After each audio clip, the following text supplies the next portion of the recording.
Tātou talo.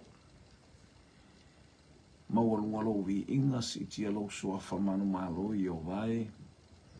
Oe la le tupu a tupu ma le atua atua e vi ia oe mai le tasi e tulu inga e pau mai le tasi tulu inga. Tasi ato haleluia mai le oso a le lase i ngoto ifu. Ia oe mai le atupulanga i le atupulanga. La e oe le vi inga ma la au le tae au. Tōma watu ia te oe le vi inga nei ia o le whakavau. Ia whaftai mo le tae au mata ngofia au mai mo i mātou le asu fou, tae au fou. Maro si fou, malau wha maro longa fou. Fo i lava ia te oe le loto whaftai. Le polo kalame a lau whanau le nei te alau o fiongo pa ia. Nganga pa ia. Ufio mai ia tala o whaile mea te whina ngalo i tau ina ia whai mātou, ma mea whai ngā luenga. Haleluia, e whai a pēa le mea te whina ngalo i ai. Pa mangalo lau o uno i tangatanga salano Yesu. Amene, amene. Ia, ni ia le leiva e ngole tai au. Whatalo whatu si o tatou ainga, malo le soifua, ei lau maua. O tatou maua whamanu ia ngā lea tua i li tai au, ese le mana ia vi ia lele. Ia ile anga le lei o lea tua, ia le pa ia lea tua, whatalo whatu whaupenga ta whailangi. Meiko alati talo wha. Ia lele, anga le lei atu lea tua i le. Ma lei fo mai, ma le alai whangu, ma le lei, tā pena fo i motutu na whai mga aluenga, ia po a fo i tiuti, po o mai as fonta talo. Ia vi, ia lele, tātou te iloa, ese le sua mali o le tatalo, ese le anga ngata o le tatalo, whai ma mea oli, whai ma fia o tātou loto, ma lo le tatalo, mana tua o tōu tālo sanga i lea taimi, ma lea taimi o penga ta whailangi, ia wha manu ia atu lea tua i le nei tae au, ia whatalo whato fo i tātou wharewa lesi Global Kingdom, me le ngata fo i le usu au auna, le usu taitai, haleluia, po le whaatono, ia whamanu ia atu lea tua fo i ngā luenga mtiuta mwhai o le tae au, haleluia, malo fo i ngā lue le po ana po, haleluia, vi ia le li, praise God, manu ia le tau i sa monei, ia olo oto le lei au pe au, ia le ngata fo i le leisi sa vili, ia mana ia ale le tae au ta pena i fo i tiuti mwhaiva mga luenga ale au whai ngā luenga ale malo mana i whanau ia o onga na ngata whai company ma business ma e kalesia ia anga le lei le atu sau le mea uma iela na whanau malunga le ea lunga le vane monimo au a ngā iai haleluia le whi au le tala le lei le ngata le tātou whare walesia o whare walesia e fia o lo o vala au el suafo i Yesu Kerisu ia sau le ea, sau le vani monimo le mano le toto to mai ma mo o Yesu Kerisu. Ia manu ma lo me o mai e whana o le atua. Ia, vi ia lele. O le o te ile. Ile tu sile lua Samuel mo ta upe fitu fe au faiso. Au e masan tatou tala pe ile taimi. Talofa J. Jimmy. Miliamu talofa. Vi ia lele anga le atu le atua whaftai fo i mo le whatalofa lana i tae au. Ia whamanu i atu le atua au tātou o iai. O le whe au le au mai le tusia a mosa i lona mta upue. Hallelujah. Lona mta upue iwa o lona whai upe sultasi. Mo le aso le uti toe whatu ina i le whale o tā vita na pa u. O te atia i ana mea ua solo. Ni ana mea ua lepetia, o ana mea fo ua solo. Oje whaatu wina, mea umalava, ni ia le ali. Ni ia le atua praise. E ala uti i la utala atu le teimi ina ua, le ua i le tusile a le whiangin, a o le whiau ati le whale o tā vita na pau. Ni ia le ali. O le mana unga leo, o tā vita, leo ti i le mta upule lua sa mwere mta upue o fitu. Ua fo i mai tā vita male atola aua le atua. Fo i manu maa Roma ia Jerusalem male au mingo le atola au. Tua oli le loto tā vita. Moe, haleluia, moe ma whamanu ianga, moe male oli e le ma moe tā vita. Ilona loto oli malona loto fia. ua au mai le ato la au le atua i Yerusalema. Haleluia. Ua no fore tupu ilo no fale, ua maua fo ia le mapusanga mai le li i waita ia te ia uma i tu uma lau. Oli o le winga nale o le fai upu oli ma le fia o Tavita. Haleluia, waia wa ai atu ile atua ma le tukuina ma wha manu yanga wai lunga ia te ia e whape na wha manu yanga le atua e whape na fwena oli o tātou loto i le ataimi ma le ataimi ona o mea te tele mea silisili ese mea ua whaia e le atua i lauso i fua malo uolanga sa tātou vale noa sa tātou mamao ese sa tātou le loa pe o tala paulo ia Timoteo o o le tangata te tauna oti. A ua tō fia ui lene i whaiva. Haleluia, no sila mai le li o te wha oni. O mea umo wha sa o whaia i lo ule loa o se mea. Vi ia le tua. Te le malama o lo uwa lea ma lo pōriu. Na o whaia ai mea tele. A leone matiseni tālofa ile nei tai au mo oele. Hallelujah, le so ona ia o le tua fine fo angana le atu le atua praise God fa manuia ile ngai mai le nei tai au pi ile le tala noa ile temi wa no fo ile tupu au mai le atola au ma ai ta vitel temi mua na alway au mai le atola au na oti e tangata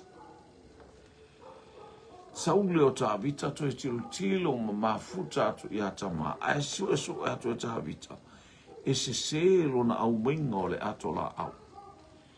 Ele i whaatonua i a te ia, ele i whaatonua i a te ia, le au mainga o le atola au whaapea latua o ia o le tupu e latua au mai le atola au. Ua whaitau e ta vita le tala anga o le atola au e au mai le atola au. Haleluia, e amo mai e whaitau langa salevi. Ele so na moa mai a stangata po se fita.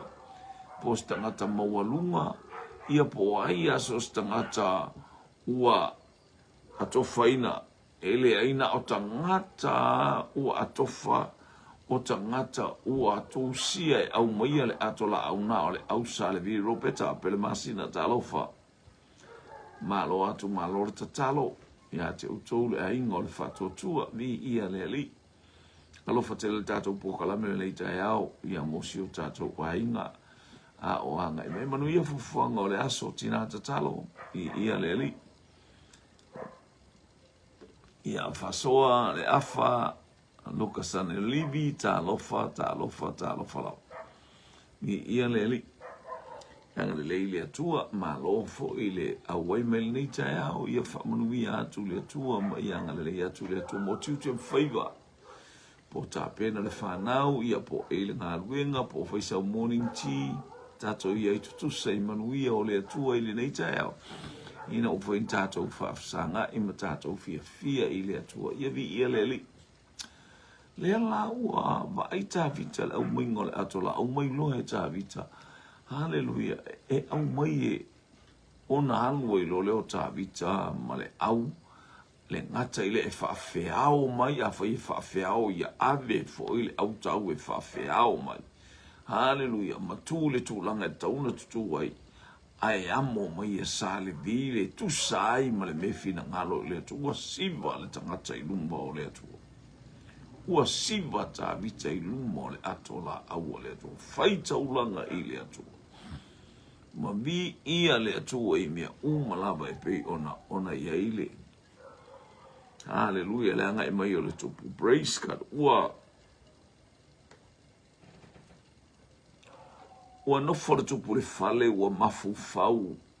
Hallelujah, i le lave ino o ia ma mea uma ua saunia e le atua. Mai lima o e ita mai ia te ia. Ua ia nofo mfa, pava i atu i le atua. Ua ia tipti lotu le atola aua le atua, se tawharoa vai upule lua. Ona whai atu lea o le tupu ia na tano le profeta. Whauta mai e o te nofo au i le fale a rasi. A ole atola aua le atua. Ua ia i to tonu o ia pui. e matautia mafaufonga o le au na le atua. Tangata na whamei e i tala le atua i a Samuel ua o maua le tangata le aingo i ese.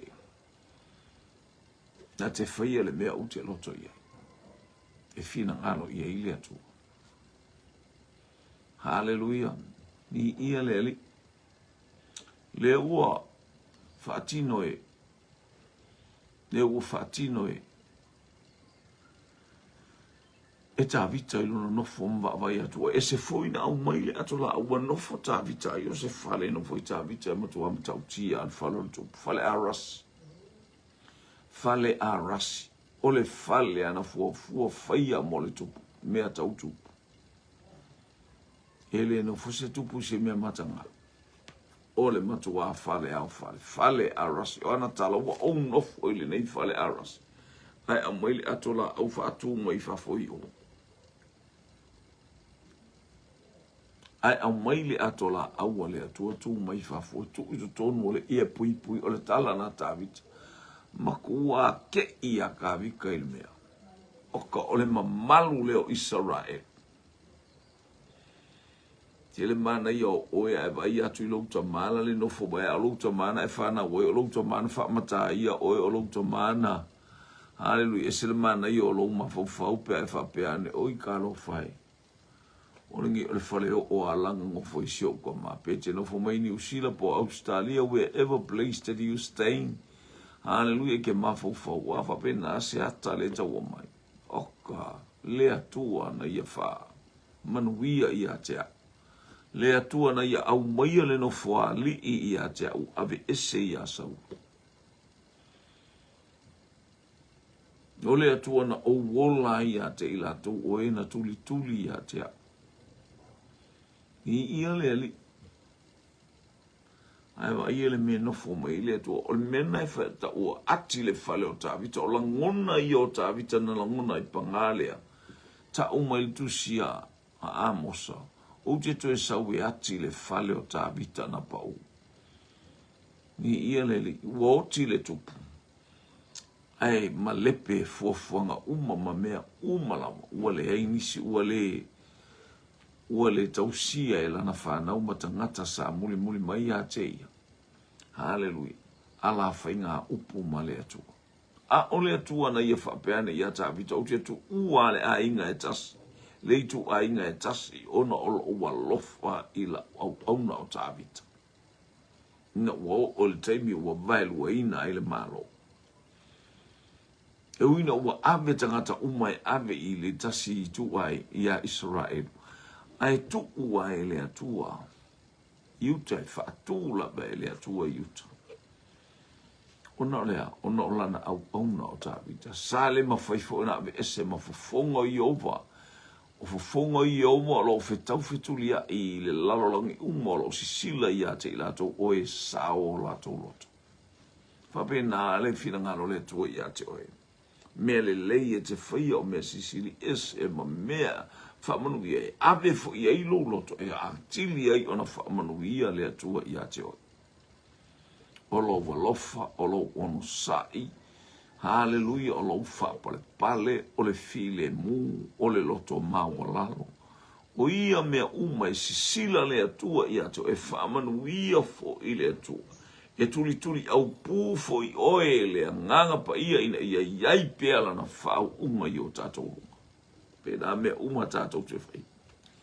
E le tu ina oe le atua ina ia e masiasi pe fasia oi se mea. Pe te a whaina o oe o lona atali I marona whine. Vi ia leli tu I ate oe mawhauwhaunga lelei. Le ua ona whaia tuai lea o le tupu I ana tano le profeta. Whauta mai e ua o nofua o I le whale arasi. A ole atola a ole atua. Ua ia I to tono o le ia pui pui. Ona whai mai leo nā tano I le tupu. O le mea ua e whina ngano iai. Ma liu ane ia ma e whaia awa olo I ate oe le ali. Ua I loa le leie nā tano. Hele o se mea le whaia e tā vita. malama le leina tano i le tūlanga o le whale whtāwha. Ele o se mea lo kea lava e se tangata. Amene. E tasi a leitu ainga e lo kea le mwhale lea. Na o leitu ainga o salevi. Ai o le talito nunga ma le whaatua tua o le profeta na tautalai waia wa ai i le tangata. Ele ai ma se salevi na mafaufaue au maile atola au le atua au mai e whaatatia. Ile mea i ai e tatauna whaatatia ai po whaise mea le lei e tuua. Aia. Ai o le tangata, o le tupu, le anga o le tangata na sila fia e le tu, o lona loto foi na o le atu alapa, na te sila fia. O lona loto foi, aleluia, ma lona malosi e tautua ai le atua. Amene. Ua whai atu tala neia nā tano, o le mea ua e fina ngalo i e wai ate oe. Nei loa le leia nā tano e le whaia e seisi le whale whetā wha i e le sana, whaia e se tangata. Hallelujah. Ai nā ole, a sāle vi lava lātou te whaia mea umama loke mea ia. Ia leli, ma se ua wheta lai maile atua na te whaia. Pea na wheta lai o le atua ia pesa leli. O ia na tofu ngā whainga o le whare le tu atulo i lima o sāle via ngā lue. Leo whai mai whai loa o le mea ua whai atua i lea. A wawai a te oe le atua. Te lope ai a te i tātou le atua e whaatanga mea uma. Hallelujah, tātou te iei le oli tātou te iei le whaatua tua ma le tali tonu o tātou loto. O mea uma tātou te iei, e iei le atua. O afi ta o afainta tatu ye aso fainta. We are in the ending time, and ending time, so we are facing suffering, facing struggles and so many things. Hallelujah. Aya aivi ia lele ele mafai ona tatou. Ele mafai ona tolafo ia I tatou wele to. O le mafu angalo le fina ngalo le tua I o tatou mafuta ma le anganga pa ia I taimi Awa o le anganga le tu musu ma fa amalosi. Hal ma fio I tonu I le fale o le atua. I ia lele. Sa ue to e ati le fale o tabita na pau. Tō mai alo I le taimi la o mafofou tangata e fale. I ia lele. Ia au wala au maile atua I ana tano. Wa mahangai ia le mafofou o tangata le o tabita. Ta I leva no whea luai. Ta iei Mose, sa iei Osua, sa iei Whaamasino, sa iei I lato uma. Hallelujah. Samuelu. Ele ia seisi na whapea mai e whaise fale. Moa. Ale iua. Na whailo fale lo watali. Ia whai atu I atavita. Na te le whaia le fale. Ae o le loto mafuafuanga umalawa. Ua mali le fina ngalo o le atua I mea ufai atua I tavita e whai fale. Ua mali le fina ngalo o le atua. A leo sau e te le whaia ae whai lo watali. O le fale tino la le na whai o le fale lea e leo se fale whaavavau. Hallelujah. E ano mai whai upu lea e fulu tolu, as fulua. Hallelujah. Ei mana I ale. Sul tasi, sul luang, a wha ato ina waso, ma eta oto whatasi mauta ma, ona o whatuina I leo so lau whanau, o so lau whanau, ele o whapea mai o lau whanau, o so lau whanau tasi utangata. Hallelujah. so lau whanau pe ama mai atu oe, e tupu mai ai ia te oe, o te whaatumu, tūmau wina fo'i lona malo. O ia lama na te whaia se fale mō lo'wingoa, o te whaatuma wina fo'i le nofo ali i o lona malo e whaavavau. O te whaatuma wina fo'i le nofo ali i o lona malo e whaavavau. Ele ngata ina whaile fale e whaavavau, a o lona malo e whaavavau. I ia le e lei whaavavau Solomona na oti Solomona, le atali o tāvita. Toso atu ai ale nofo inga tāvita ele ai lava se tasi. Hallelujah. Aolo tau tala whapito ai ala ia Yesu Keriso. Na te whaia le fale e whaavavau, le fale lea, o oe o le fale. Ole e kalesia filfilia le to, ole fale wa fausia, ele i fausia e lima o tangata. Ai na fausia i a ao le atua. O le loto fuati e ifo, ma le loto tatala. Ma le loto e talia Yesu e whaimali i mawhaolo. Hallelujah. Praise God. O oe o le fale. Hallelujah. E a fio tu mawai le atua. Le nganga o le atua. Ua saunia. O te to e sau e ati le fale o ta vita na pau. Praise God. Le fale sa iei le tupu. Pa ngā lea wale to iei ni tupu le nu o Israel. Aia. Ni ia lele. Wale to iei ni tupu le nu o Israel. Lele fato ato e tu la e mai se tupu iai. E ala i le tangata o Yesu Keriso. Sa iei le tupu a le tupu mai a Roma. A le tupu no fatu e Roma Herota. Hallelujah. A wawina mai Yesu Keriso. O le toi fatu wina le o le fale o tāvita. Wana fausia o tātou fale anga. Wana fausia o tātou o langa manu anua. Wana toi fatu wina i tātou o tangata. Wana toi au maia i tātou o e sa leiloloa. Ina i o tātou wa iatu i le malama lama ma le matango fio o le atua. E ala i a Yesu Keriso. Lo tātou wa li ima lo tātou faolo. Praise God. Mwere toi blessful fa. E whaia umona tama, e whai foi, ia mo watari, a ngā sala o ia o te o i atu ia te ia ma le sasa tangata, ma le tā tangata, a e le ave se nailo ua lofa ia te ia, pei ona o ave sea ia saulo, o lena o ave sea, o lena o ave sea i o luma, o te whatuma wina, lo a inga ma lo e whaavavau i o uruma. E mausali lo no whaali e whaavavau. E pei o nei upu uma, ma nei mea uma o whaalia mai. Sa whaapea o na tautala tuai o nā tano i ata avita. I ia leli. O le loto o le tangata lo a inga, o lo loto o ma lo loto. Sa ili mai e ile atua. Aleluia. Sa ili mai ile atua i lo loto o ma lo loto. Ina i o tāno no whai. Whiangainga e whaavavau o le whiangainga māsima.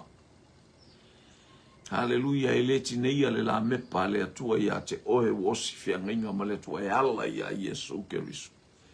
O le whale a fio tu maua i le atua. O tātou loto. Ina i o tātou ngā wa i e ala langa i le vi inga o le atua. Alu ese mai le angasala. Fo i mai i a Yesu talia Yesu e whai mali i mawhaola i lo wolanga. Tātou wha mawala lalo mo tātou whanau na watu i le whaola tanga o saunia. Ati le whale o tāvita na pau. Matua ma le pele whale o tāvita ina ua maliu tāvita.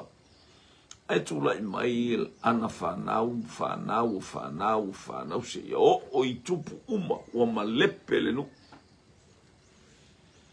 O le fisili aisiana ma lepe le nu. Praise God. La tau te le maua le loto tāvita. Ele o iai le loto tāvita.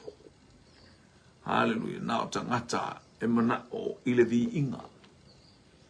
na o tangata la tau te ola fa le tino. La tau te sa ili le pule. La tau te le o ma le loto maula. Wa maliu ta vita. Haleluia, ua tanumia e pe upua le tu afa ato ina o wasolono minga a umalo soifua. Ma efo i ato. E tanumia oe.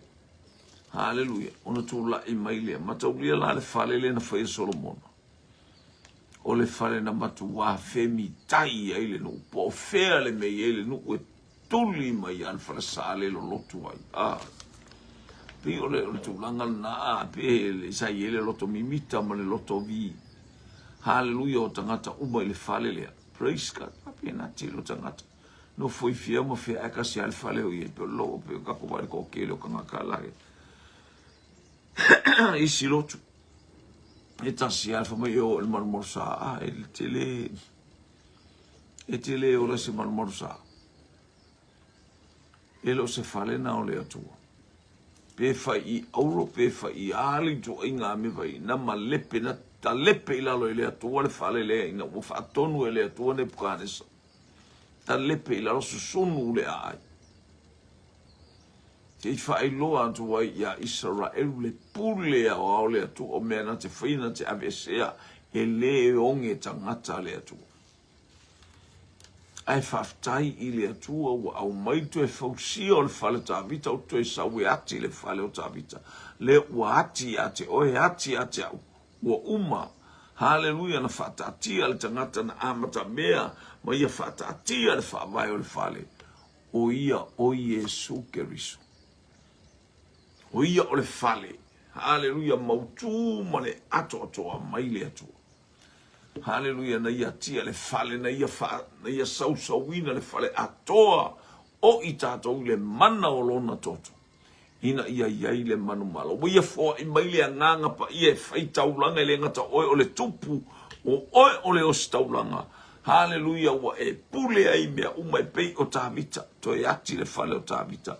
Paua le o le tupu. Paua le o le tupu na ofu i le e fota. Ioe, paua leo le tupu na alu so na loto, na alu so na mafaufau, ile nofo mai o le atua ili fale ie, ai nofo, ese le mana ia pe atato o mafaufau, ia va ainga SS. Whaftai ile atua e au maise mafaufau ia te itato, e maise loto maulalo, e a mailo tato loto mata tau ile atua. Na ia tato whaia ise mea whapea. Vi ia le ali. Vi ia le atua. Praise God. Saule o le atua e whamanuia. Whamanuia i tato. Te le mea o whaia e le atua mo i tato. Tato te oli. Oli ma whiwhia. I whafo ia te ia le vi inga. Wa au mai le anganga pa ia ngā ioi to tonu ia te i tato. We atia e le whale o tāwita. Hallelujah. So se mea i te tautalai. E whamanuia i eile atua. So se mea tātou te whaso ai, e i eile ola mai le atua. Hallelujah, aisia le anga o tātou ngā futa ma le anganga o le atua. O le anganga pa ia o le toi peresona wa awina mai mo i tātou. E whaima whamalosi ia te i tātou. E whaima taitai ia te i tātou. Hallelujah, tātou te ngānu lue e mo tātou whe. Oi ai. Tātou whaso soa manuia o le atua. Hallelujah, le tino i le mafaufau, ai sili o tātou wanganga. Sau e ati le whale o tāvita. Ua le to i eise wa ai vale, ua le to i eise wa ai mawalalo, ua le to i eise tūlanga wha au i tātou, ua tātou i le anganga e tas. Hallelujah, tātou ta talo ina ia matu ata lepe ina anganga whasala vei lunga o Samoa. Hallelujah, ia nganga fasala, ia nganga fasala vei. Aya. Banu ma. E una ia fita, ia whainga tāra tātou samalika. Ia eiloa. O oe o le tangata manu malo. So se mea ia i tangata manu malo, o le tangata mai le atu. O le tangata sa mali le whaunga le atua. O lo o ia i wha manu ianga i to tonu o lona loto. Mai le atua, na te langona le atua, e wala au i le atua, i mea umalapa. E whaamanuia mai e le atua i so stemi. Vi ia leli le te au. Ia i leanga leli. nangi toto taitu unga talofa se pule malo le soifua vi ele tu le tai au ta pena tiu faiva manga luenga ia le tu le vi inga fa unu tu le tu au ta pena faisi foisi a breakfast nei tai au posi hallelujah ta pena ai mo nga luenga ia faisi fonta talo vi ia le ole winga na talo o te sawe ati le fale o ta vita na pau. Na pa ui o na taimi o ta vita ina wa umatu ta vita ai pa ui fale. Ole loto ato, ole me sa fale i Israel. Sa fale i tangata ingo i a ta vita o mafau fauma e maili atua o mea uma ole alofa ole fe alofani ole fe oi ai ole fe tausi ai so o se vaenga ele ai se vaenga o manuia o le atua ele i tonu i a tavita. Hallelujah, praise God. Sa iai fo i taua sa fai o le ata o le fili ma le ti apolo. O le ata i lo tatou teimi o tatou iai el teimi fasala veima i el ti apolo le fili ma le ti apolo le ata na o taua sa tau e tavita. Ua tatou iai le ati o le fale o tavita na pau. Ua uma na ati e Yesu Keriso. Ua uma fo ina au mai e Keriso i ate i tātou le pule male mana. Le mea tonu na sa i atavita. Sa i le pule male mana. Ua toe au mai e Yesu le pule lea. Leanga o le fale oe e a fio tu mawai lea tu. Ko le fale tau le langi male ola e whaavavau. I ia leli. Praise God. Hallelujah. I ia le to ia te oile pule ma le mana e te whai ai whai unga le lei e te ta lepe ai ngā ruenga whasalawe ia le olo le anga whalawe lave mai lo wainga mou tafu. You receive the power and authority from God. Hallelujah. Ia le anga le lei o le atua Glaudin Tangilima bi ia le atua neita e au ma lo le soifua. Ai la o mo i famu yanga le tu lea la o fo ina ia te ita tau le pule ma le mana ati le fale o ta vita na pau. Hallelujah.